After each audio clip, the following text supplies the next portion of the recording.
अमावस्या के दिन प्रदोष काल में, प्रदोष के समय पर, प्रदोष काल में शाम के समय पर जाकर किसी भी नदी, तालाब, बावड़ी, कुआं, कहीं ना कहीं जो आपके पास में हो, वहां पर एक घी का दिया, बत्ती का मुंह दक्षिण की ओर कर अवश्य जला कर जाना। सारे पितृदोष समाप्त हो जाएगा, सारा पितृदोष समाप्त।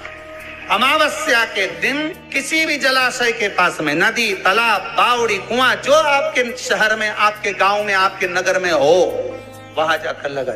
अगर नदी, तालाब, बावड़ी, कुआं नहीं है तो पीपल का वृक्ष हो या बेलपत्री का वृक्ष हो या वट का वृक्ष हो, उसके नीचे लगा दो प्रदोष काल में। पर अमावस्या के दिन लगाएं जरूर। अमावस्या के दिन पितृ शाम के समय प्रदोष काल में शंकर भगवान का नाम जाप कर नदी, तालाब, बावड़ी पर पानी पीने जाते हैं। वहां से जल का आचमन कर पितृ अपने लोक को चले जाते हैं प्रदोष काल के समय पर। इसलिए प्रदोष काल में जलाशय के पास में, बावड़ी, कुआं, नदी, तालाब के किनारे पर दिया लगाया जाता है दक्षिण की ओर मुख कर बत्ती का।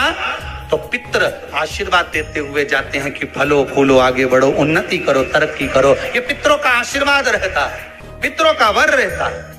आप देंगे, कुछ करा ना करा, फिर अमावस्या के दिन दिया दक्षिण की ओर बाती का मुख कर कि गाय जब अपने बछड़े को दूध पिलाए और बछड़े के मुख पर जो फेन आए, उस फेन को अमावस्या के दिन चम्मच में लेकर, जो बच्चा चिड़चिड़ करता हो या पढ़ाई में मन नहीं लगता हो या दिमाग थोड़ा सा कमजोर हो, डॉक्टर के इसका विवेक काम नहीं कर रहा, बुद्धि काम नहीं कर रही है, उस बच्चे को 2 या 3 अमावस्या गाय जब बछड़े को दूध पिलाए, बछड़े के मुंह पर जो फेन आता है वो फेन उस बच्चे को पिला दिया जाए तो बच्चा विद्वान होता है, उसका विवेक काम करना प्रबल हो जाता है। जिसके शरीर पर सफेद दाग पड़ गए हो, चर्म रोग हो गया हो, चमड़ी सफेद पड़ गई हो, गाय जब अपने बछड़े को दूध पिलाए, उस बछड़े का मुख में जो फेन आए उसको निकाल लीजिए। शरीर में जहां जहां पर सफेद दाग पड़ गए हो, चमड़ी सफेद हो गई हो, उस जगह पर लगा लीजिए।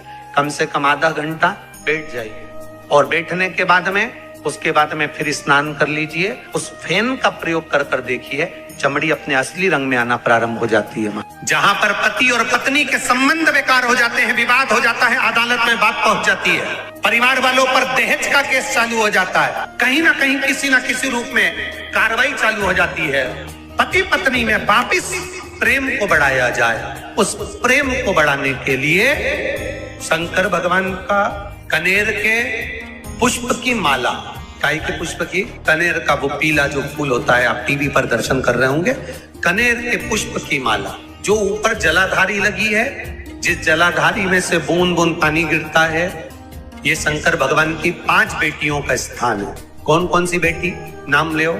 जया, विषहरा, शामली बारी, तौतली और 5वें नंबर की देव। ये शिव जी की 5 लड़की है जो पानी बूंद बूंद नीचे गिरा रही है। शंकर भगवान की बेटियों के स्थान से शंकर भगवान की जो ये जलाधारी है, जलाधारी अशोक सुंदरी वाला स्थान, ये जो जलाधारी है, बेटियों के स्थान से जलाधारी तक जो कनेर के माला बनाकर स्पर्श कर लगा देता है, प्रदोष काल के समय पर उस पति पत्नी में कितना भी झगड़ा हो रहा हो, आपस में प्रेम बनना प्रारंभ हो जाता है। अदालत का केस धीरे धीरे समाप्त हो गया, अदालती कार्रवाई। यहां तक कहा गया कनेर का पुष्प, भाई भाई में विवाद हो रहा हो, जमीन के लिए विवाद हो रहा हो, किसी प्रॉपर्टी के लिए विवाद हो रहा हो, या किसी अन्य विवाद में पड़े हुए हो, या तुम्हारे दुश्मन बढ़ रहे हो, तो भी कनेर का पुष्प शिव को समर्पित किया जाए। जो हनुमान जी महाराज को 3 तरह की माला समर्पित होती है, एक आकड़े के पत्ते की, दूसरी बेलपत्र के पत्ते की, तीसरी पीपल के पत्ते की। ये 3 तरह की माला जब शंकर हनुमान जी महाराज को समर्पित होती है, जिस समय पर अगर व्यक्ति के जीवन में बहुत भारी रोग हो गया है, बहुत ज्यादा कष्ट हो गया है, कैंसर जैसी बीमारी भी अगर उसको घेर ली है और किडनी लीवर सब बेकार हो गया, तो निवेदन है पीपल के पत्ते की माला बनवाओ 108 पत्ते की, और हनुमान चालीसा का हर पत्ते पर स्मरण करिए महाराज। आप हनुमान चालीसा पढ़ते जाओ, माला में गांठ लगाते जाइए, और वो माला जो व्यक्ति कैंसर से पीड़ित है हाथ का स्पर्श कराइए और शंकर को चढ़ाइए, अपने आप दवाई लगना प्रारंभ होगी। कैंसर जैसा रोग भी धीरे धीरे समाप्ति पर आएगा। कोई बच्चा एग्जाम में बैठ रहा है, सीए की पढ़ाई कर रहा है, कोई बहुत बड़े एग्जाम में बैठा, पास हो ही नहीं रहा, बहुत हार गया, बेलपत्री की माला चढ़ाओ। आप बेलपत्र की माला चढ़ाओ, 108 बेलपत्र, आप श्री शिवाय नमस्तुभ्यम मंत्र का जाप कर गांठ लगाकर भगवान श्री हनुमान जी महाराज के सामने पहुंचकर माला को सीधी रखकर, जो व्यक्ति एग्जाम में बैठ रहा है, नौकरी के लिए, अन्य पढ़ाई के लिए, अगर कंपटीशन एग्जाम में भी बैठ रहा है, तो माला को हनुमान जी महाराज, और हनुमान जी कौन से होना चाहिए? पूर्वमुखी। हनुमान दक्षिण मुखी नहीं चाहिए, पूर्व में जिन हनुमान जी का मुख हो वो माला ऐसी समर्पित कर हनुमान चालीसा का पाठ कर 3 बार स्मरण कर माला श्री हनुमान जी को पहना दीजिए।